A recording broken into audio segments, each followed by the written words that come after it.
Join Cell Academy, Goa's best coaching for IIT, JEE, and medical exam preparations for class 8 to 12. Register for Stellar Talent Search exam for class 7 to 12. Admissions are now open for class 8 to 12. We have study centers at Margao, Vasco, and Porvorim. दिशिल्ले की total ban करतात. Actually, government has totally banned. India is one of the few countries which has totally banned e-cigarettes because of our continuous efforts.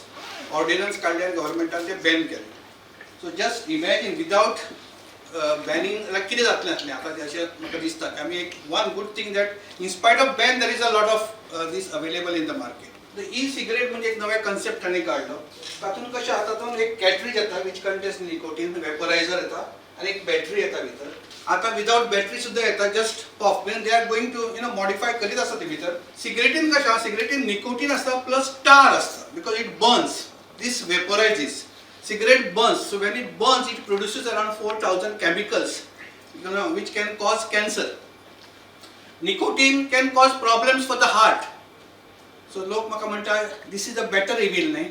So you have to decide you want to die of AK-47 or you want to die of a pistol.